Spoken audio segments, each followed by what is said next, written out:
2001 to 2006. বিশ্বের সবচেয়ে প্রভাবশালী সাংবাদিক কেন্দ্র ওয়াশিংটন ডিসির ন্যাশনাল প্রেস ক্লাব সোমবার সন্ধ্যায় এখানেই জড়ো হয়েছিলেন বিভিন্ন দেশের কূটনীতিক, উচ্চপদস্থ কর্মকর্তা ও নীতি নির্ধারকরা।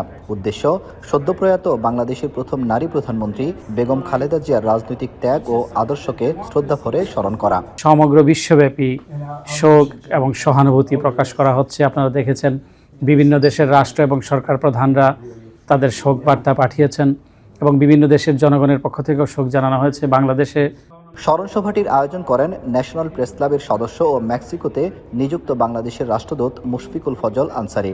খালেদা জিয়া প্রধানমন্ত্রী থাকাকালে 2001 থেকে 2006 সাল পর্যন্ত তিনি তার সহকারী প্রেস সচিব হিসেবে দায়িত্ব পালন করেন। She never sought sympathy. She bore injustice with dignity and silence becoming. বক্তারা বলেন, 90-এর স্বৈরাচার বিরোধী আন্দোলন থেকে শুরু করে সংসদীয় গণতন্ত্রের উত্তরণ প্রতিটি বাঁকে আপোষহীন ছিলেন বেগম জিয়া। শেষ নিঃশ্বাস ত্যাগ করার আগ পর্যন্ত গণতন্ত্রের প্রশ্নে কোনো আপোষ করেননি তিনি। I was America's ambassador to the wonderful people of Bangladesh. And during all of those 6 years, Khaleda Zia was the leader of the opposition. Arthritis and other ailments racked her body, but as others have observed, she never complained. Of all of what she suffered, of all of what she accomplished, her legacy will be a permanent part of Bangladesh and the world. সভায় উঠে আসে বিগত আওয়ামী সরকারের আমলে বেগম জিয়ার ওপর চলা কারা নির্যাতনের চিত্র। আলোচকরা বলেন, রাজনৈতিক প্রতিহিংসার বশবর্তী হয়ে দীর্ঘ সময় তাকে বন্দী রাখা এবং সুচিকিৎসা থেকে বঞ্চিত করার মাধ্যমে তাকে তিলে তিলে মৃত্যুর মুখে ঠেলে দেওয়া হয়েছিল।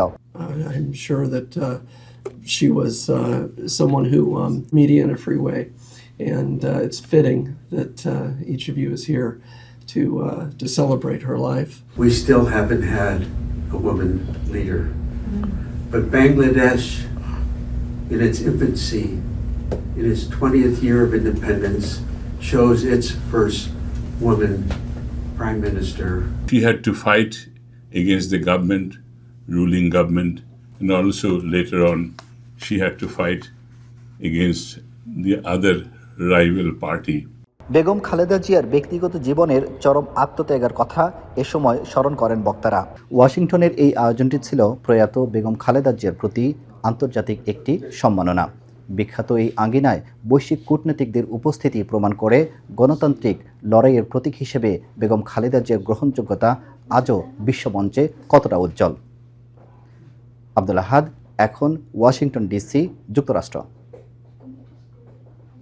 শিয়া বাটার ও ভিটামিন ই সমৃদ্ধ লিলি বিউটি সোপ, তারুণ্যময় উজ্জ্বল ত্বকের জন্য। রিমার্ক